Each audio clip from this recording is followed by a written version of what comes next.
bwaradufashije cyane bro, Burundi bwaradufashije. Perezida w'u Burundi, I salute you. Mu byubahiro byawe niyo mpamvu njyewe namuhinduriye izina, ndavuga ati ntabwo ari Sebarundi ubu ngubu gusa, ni Semahanga. Mbega kuvuka uri impunzi ugakura uri impunzi, hari icyo ubona Kagame n'akagwi kiwe ko none kuri kazoza k'umuntu yitwa Umunyamulenge?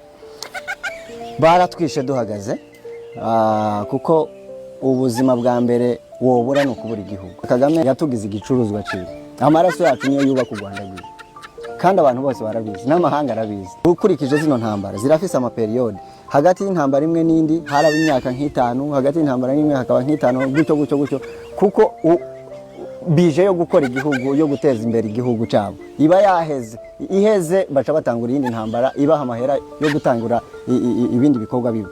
Niyo mpamvu ntabwo babidutera kubivuga. Kubaho ubuzima mbayeho iyi myaka yose, nakubwiye ko nahunze mfise imyaka 3 kugeza n'ubu, umuntu ayonona kugira ngo igihugu kigire amahoro nkibemo, sinotinyuka kumubwira amakosa yiwe ku Karubanda, niyo byo nkostinga ubuzima, kuko already n'ubundi ubuzima twarabubuze kandi turi.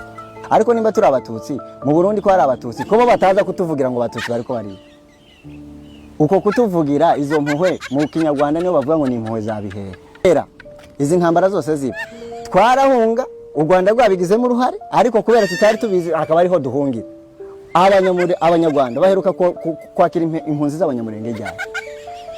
Kubera ntiwohungira ku muntu uri kurakwica, bose barabimenye.